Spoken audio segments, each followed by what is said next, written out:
Um, Hi, this is Davey with Little Star PR, and I'm here with Bobby Shock. How's it Welcome, going? welcome to the Zoom call. So, This is the way we all do it now. right, this is our life now. This This is is it. it. So I loved the record. Dean sent it to me, and I just fell in love with it. Loved listening to it and chewing on it and writing about it. Um, you've got this vibe and this aesthetic going. It's clear from your videos that it's been something you've cultivated. And so I just wanted to know, like, how did you start? Like, what put you to where you are now with Bobby Shock? Well, I guess it started about 5 years ago. I decided to finally record my own album, and I did it like on GarageBand. I didn't really have like any gear. I had like a little like 2 input interface I bought. Um, so the first album I did servicing was very I don't want to say like, well, amateur, you know, like it's just the Yeah, start, but basically it was to the point where I'd been in bands a lot before up to that point, a couple different bands here and there, and I was finally just kind of like, I have so many ideas. I should just be recording myself. And then I started playing like I got a drum set I found for real cheap, and I like just started from scratch, getting all the buying all the gear and everything, and just learning everything, and it led to where I am now. Um, and I started getting to like the whole video thing, and surprisingly, I actually never even had an Instagram until like 4 years ago. well, I was totally like not for that, but then I realized that I mean, in our modern age, you have to have like a media presence. totally. Yeah, and it just that's then I started doing all these videos all the time, and then everyone's like loving the videos, so it works out. Yeah, So very cool. There was something I was gonna ask about that. So when you were just starting, when you played in bands previously, were you writing a lot of this stuff, or were you just sort of a player? it was like it was all like co-writing, Yeah, which honestly I sometimes enjoy that more. Um, like being like a solo artist is definitely like you just get like lost in your own world, and you tend to forget about that like joy of like jamming with other people, and just because like someone else's idea is going to trigger like maybe one of your better ideas right. that you wouldn't have done without anyone else. So um, yeah, I'm in three other groups besides like my own thing. Whoa, cool. Yeah, I have a band with my wife that I play drums, and she sings and plays bass. That's called Very Garden cool. Bed. I have another band called PC Glider, which is kind of like a three-piece, and I'm playing bass and synths and singing. And then my other band, Crust, which we've been around for a couple years, 3-4 years now. I'm also bassist, singer. So it's like, but they're all different members, so it's cool. Like every band is a different experience, and like I couldn't do that on my own. My own music will always kind of sound how it is, I think. Right. Well, I mean, everyone like progresses and whatnot, but like, yeah, it's just writing on your own is cool though. Totally. Yeah, Well, and it's such a different feel than getting in a room with people. You had mentioned in sort of the email interview we did that there were some musicians that helped out with this last record. yeah, yeah. That Um, was this was ironically the first vinyl record I ever do was done completely isolated from everyone. Like everyone that played on this record recorded themselves and emailed me all their parts. Like Whoa. post after basically. So everyone that played drums, what I did was I mapped out MIDI drums and sent that to each drummer, with the exception of two drummers, Johnny Burns and Mikey Gelvin. I actually like went to their place, you know, safely and everything, and actually recorded them in their own place. But Very everyone cool. else, like everyone that played guitar on the album, and um, yeah, it's mostly just additional guitarists and drummers because I do it. I'm mostly a bassist and keyboard player. Um, Very cool. so yeah, it was like a new age like email album that like It, it is now a record. yeah, that's like the most 2020 way to make a Seriously, record, right? yeah. Yeah.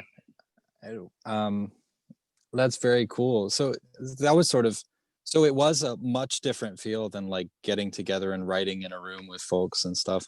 Yeah, That's cool. yeah. And it was very not cold, but it was just kind of like, if anything, it was even more exciting because then you're just wondering what are they going to send you because you weren't there to see or hear what they did. So it's like it was always exciting to get a take from someone to be like, oh wow, this is like better than I could have wished for, you know. So Yeah, that's very blown awesome. away. And did some of those parts that they sent, would that inspire like new things for you? Oh Or yeah, totally. Oh, which actually just reminded me of my other band. So it's four other bands besides myself. Is Ages.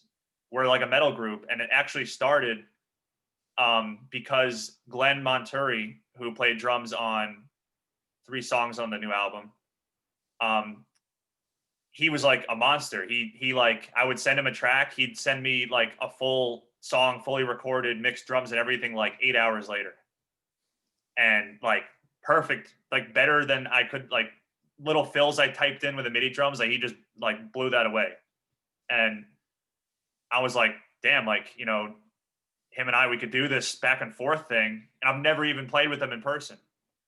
And he immediately like we discovered this like online chemistry, so musical online chemistry, and through that we literally recorded an entire other album in a span of like 2 weeks. And he just emailed me beats, and we did this different where he sent me a full album, 8 songs, just drums. There's nothing else, and I just wrote parts around all the drums. wow. So it was really strange, and that all came from me just reaching out to him because I had met him in person like 2 3 times before, post or pre corona. And Yeah. yeah, all of a sudden I reached out. I was like, hey, like he also does what I do. He does a lot of drum cover videos, and you know people love to see that stuff. And I figured this guy's kind of like me. We should work together, and it literally formed so many other things. So That's very cool. I'm sort of doing something similar where a friend and I are like writing songs and then sort of sending them to each other and filling in the gaps. And it's such a cool way to like stay connected with music in a year that feels very impossible yeah, to sort of music has just changed. And so it's completely. cool you've been able to weather that storm and also to like make new connections and things like that. Oh yeah, That's I feel really, like I've really like cool. completely adapted to like just a new way to like write and record music. Yeah. So very, you know, and Glenn, you know, the same thing with him. I've actually not to go too far into other things immediately, but I already started working on my next record because it's that we can do this now. And Right. he's already sent me, but basically the plan for the next album is a concept record, and little similar. The Unforeseen was a concept album, but there was multiple themes, and all because of of 2020. Like it's all these themes because of this year. But I'm now going to focus on a concept album actually about mutual aid in your community and like civil rights and everything.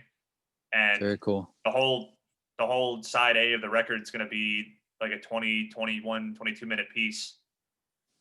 And Glenn, I've already sent him stuff, and he's already returned to me like more than half the song already. It's like it's crazy. That's very cool. Yeah. Yeah, that's definitely another thing. And you were talking about like lyrical themes on the Unforeseen. And I know we touched on this briefly over email already too, but Right. what do you see as like the sort of the main themes of that record?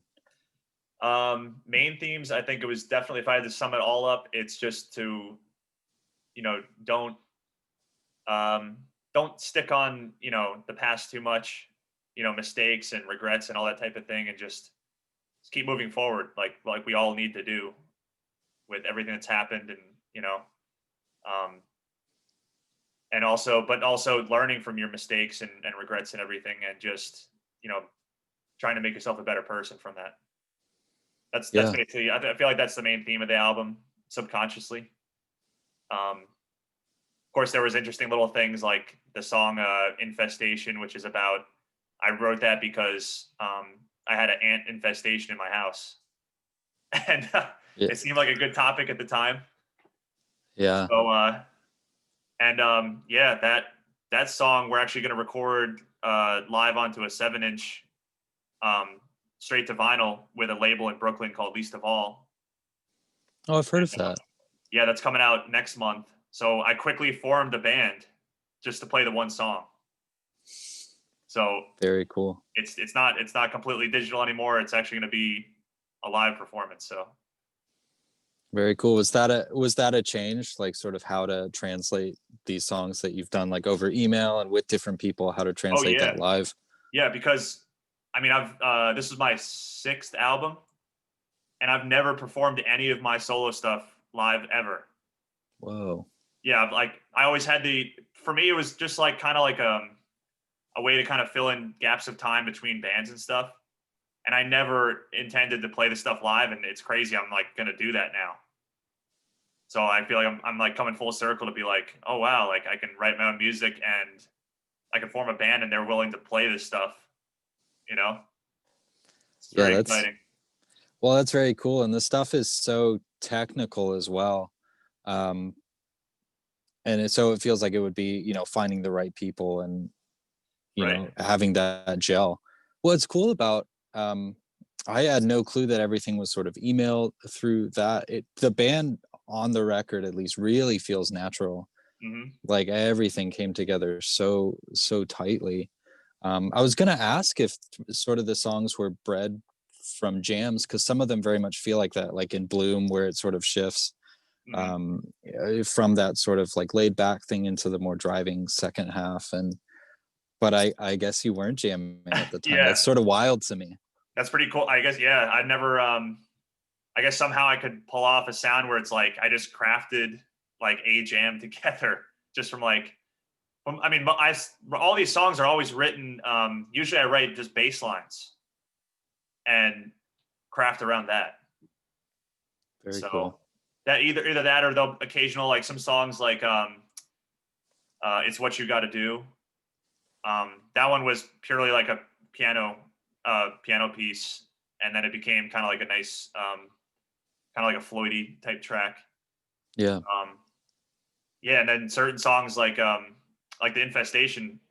I think I literally only wrote that because I got this new vocoder.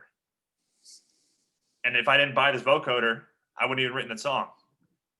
So That's cool. it's still an example of like, like even specific instruments can inspire like an entire new amount of music.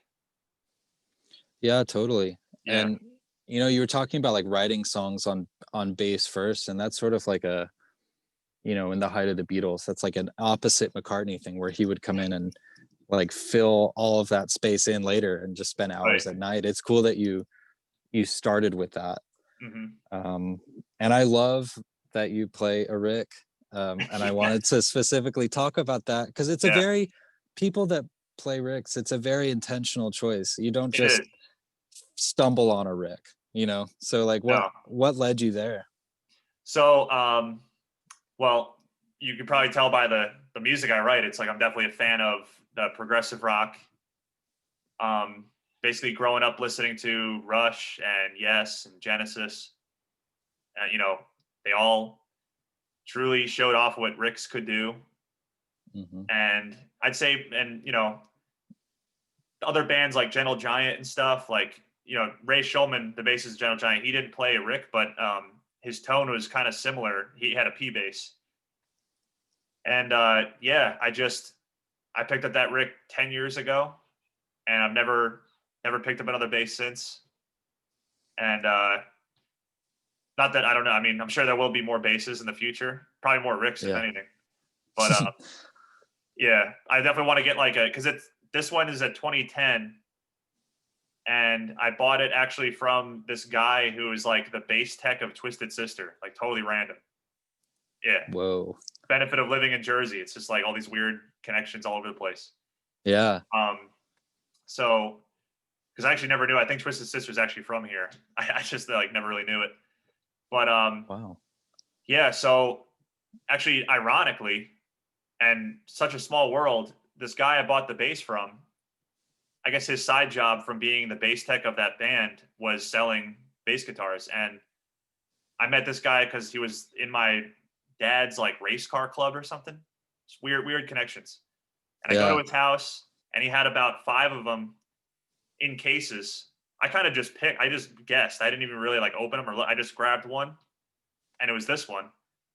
And Oh, yeah, he gave me a nice deal on it. Like, I think I paid like 1,600 for it or something. not bad. Yeah, I worked a whole year and a half at a shop rate, saved up a bunch of money, bought the bass, and then yeah, a couple months later, um, into 2011, it was because Rush went on their Time Machine tour in 2011, which was also the 30th anniversary, 30th anniversary of Moving Pictures, and he sends me a picture of Geddy Lee at his house buying a Rick for the tour. And I'm like, what? Like, how is this even possible? Like, what is this connection? And on that tour, I saw at PNC Bank here in Homedale, I literally watched Geddy play this bass that this guy Kibo sent me a picture of. I'm like, I was just there like last year. I bought a bass from this guy, and he sends me this picture. So it was like, and my whole late teens, early 20s, growing up idolizing Geddy Lee, like that tone, everything about it. Yeah, and it's just that's why I'm a Rick guy. And Chris Squire is probably he's my tone inspiration for sure. Yeah, the tones on this record are so great, all across the board. I mean, everything just sounds really good. Thank you. Um, yeah, and I know we talked about some pedals and stuff like that, and Right. I'm always interested in what people use to get their sounds, because usually it's stuff that I wouldn't have predicted. Right. And I'm not a super big gearhead or anything, but I know my way around a gear form. You know what I mean? Like Yeah. I know what people are talking about. So um, yeah, if you want to talk any more about that, I'm interested now in like the synths you used. Um, Oh yeah. uh, So, well, I'll quickly say because everyone always asks me, how did you get it to sound like that? And it's the most simple thing. It's literally here, I can pull it up right here. It's literally just um, the classic Boss chorus. This guy. That's all it is. no way. Very cool. Not the regular chorus, it's the bass chorus. So, Yeah. so you could still have your low end. And yeah, and I just kind of, I run that through a little DI box, one of those SansAmp DI boxes, because we can't really tell like where I am exactly, but I'm in an apartment complex. So I can't, normally in the Yeah. past couple of years, I would always record a cabinet. Um, Yeah. but actually I found with like doing it through the DI box, I've actually kind of discovered almost, I feel like it's even more of a balanced and powerful tone. And it's like Very cool. no amps needed, no heavy lifting, nothing. So yeah, I've definitely, experimented a bit, but it's very simple. And it's mostly, you got to have roto sound strings, and the Rick is like that's the main thing. It's the main reason. It's got that bite to it. So Yeah, the treble that you have in there. I'm always like, whenever I play bass or mix bass, I'm always like, oh, I don't want to get, but you just own it, and that's sick. I know it is. I've had to really learn how to mix like, everything else around that mid range of the Rick so I can have that shine. Yeah, And that's very cool. and because of that, you do have to what do you call it? I guess you lose some tonality in some of the other instruments just to get that to ring, just to get that to stick out. But I think it's worth it. So The record sounds great. I think it hell was yeah, too. Yeah. appreciate that. Yeah. Oh, What? synths. Yeah, yeah, Synths. yeah. Okay, so actually, I'll turn the screen real quick. Very cool. This was not on the record, but I just picked this up. This is the Behringer Poly D. Very cool. It's a mini Moog for $700. I Can't beat recommend it. anyone. I just bought this like a week ago. Immediately recorded like so many different solos that literally sound like Rick Wakeman like immediately. So it's like It's crazy. Other synths though, they're all packed up right now, but I have a Korg Lambda, which is a very rare string synthesizer from they produced it around 1979 till maybe like 80 or 81. I probably didn't make it that long. It's very warm, most lush like analog string machine I've ever heard, and they're so rare. I was looking for one for like more than 5 years probably, Wow. and I was at work one day and just kind of not working and just looking on my phone, and I'm on eBay, and all of a sudden, holy shit, there it was. I saw one, and my buddy Mark Kosh, who does all my mastering for me, he's like my co-engineer really with everything. I sent it to him, and at the time I was like, God, if I had $1,500, like for a rare instrument that like never pops up in public. So he knew like how important it was. He just bought it for me. Whoa. I'm like, that's a good friend. He just hooked me up, and I paid him off over time. But that synth itself plays, I'd say, more than 50% of like the overall tonality of the album. Not just strings; it has very interesting like piano and clavy sounds, which are kind of more synthy than clavy sounding. But that instrument alone really inspired like that entire album, really. And Very cool. and also this gigantic piano here is actually my grandmother's piano, and because my grandfather died, that's who I live with back in December, and this was always in the house, and I would play it sometimes when I was younger, when I was starting to get more into music, and then I inherited the piano. No one else wanted it, and I like just started sitting down with it, and like every single song has this piano on it. It was just all of a sudden it became this like super important sound to, I mean, that album and definitely what I'm working on now. So Very cool. yeah, It's interesting how that can happen. When I was growing up, I had an old like Techniques digital piano that isn't really anything special, but it sort of went to my sister, and then my sister was like, well, I'm not playing this.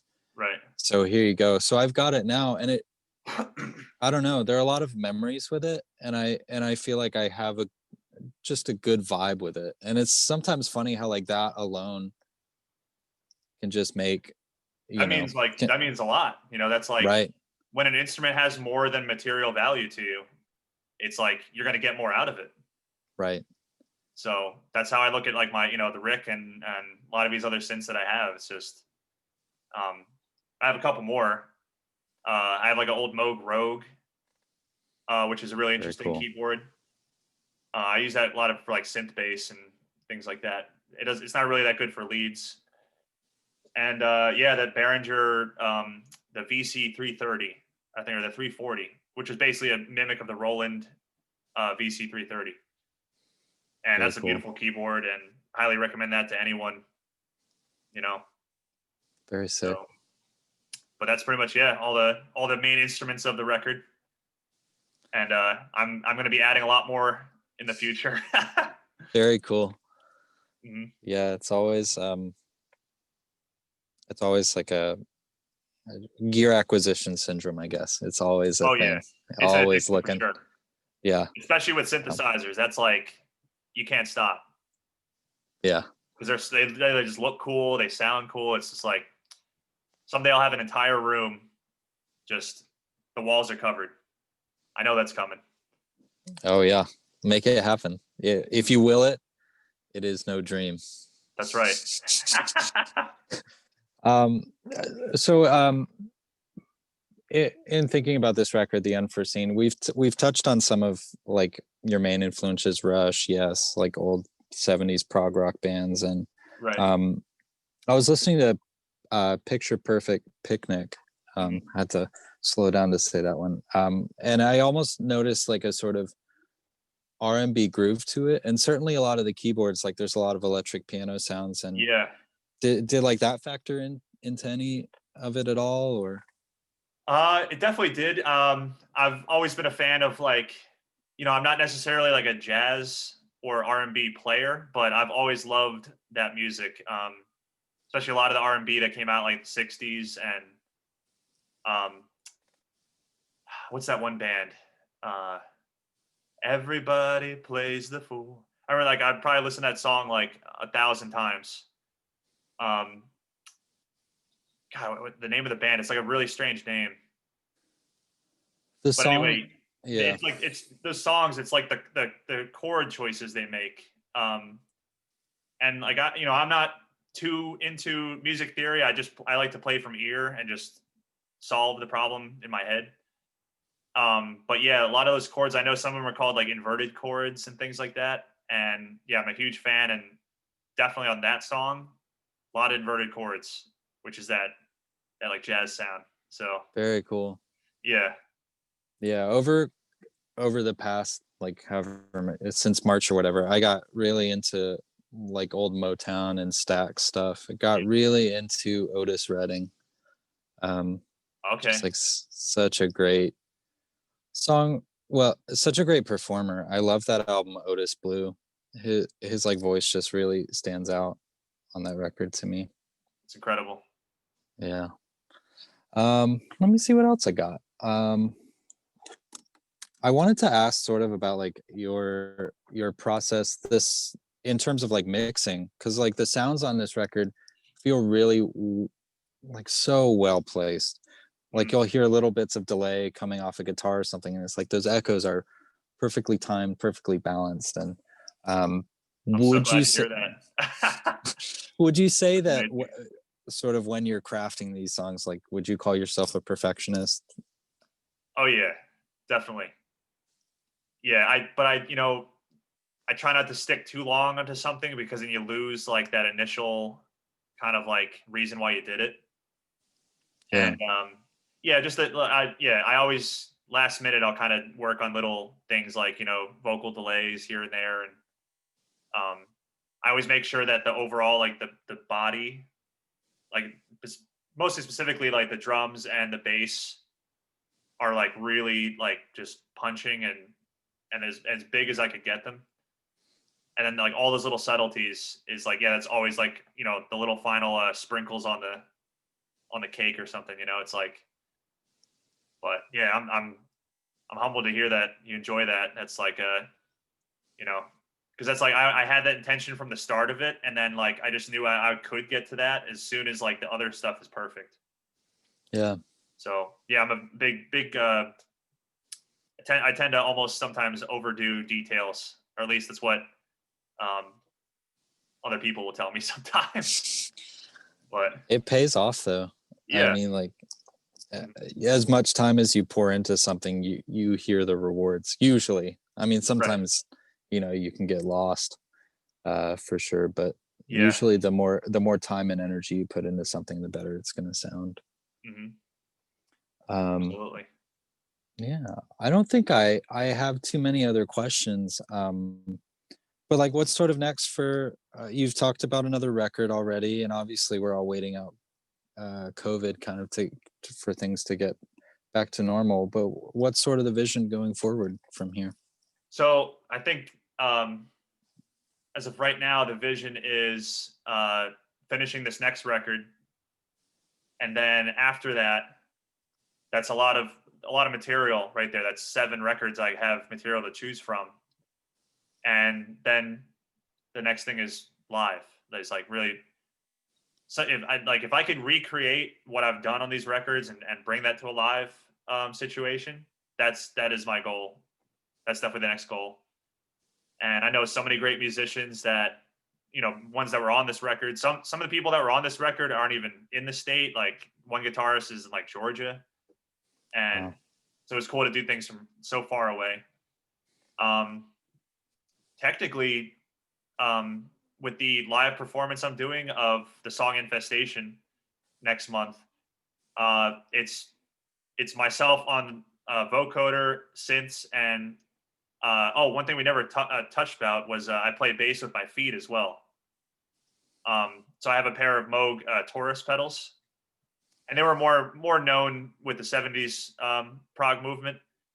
Like every time I would play live shows and people would be like, what is that? Is that like an organ? Like, what is that? And it's like, well, it's part of an organ, but it's a bass synthesizer. So I would basically describe it as it's like my fifth string. So it Very cool. gives me that like extra low end. So on the album, you hear these big low bass moments. That's the Taurus pedals. And so yeah, we figured out how to perform this song with just three people, and that's just vocoder, synth, and I'm doing the bass as well. And then the guitarist who actually recorded on the album is playing, and the drummer that actually recorded the album is also playing it. So it's like it was formed we're all separate, and now we're gonna perform it live together. And yeah, I just put out a video on my Instagram, a little clip of us playing it, and it literally sounds just like the album. Very cool. That's how I know it's like, okay, there is a future with this solo group if I can get some musicians to hang out for a little bit, you know? Yeah, absolutely. That's always the struggle. That's sort of how I did the last band I had. It was sort of me and then like whoever was around kind of. Yeah, And it's always cool to hear songs progress and change as people come and go.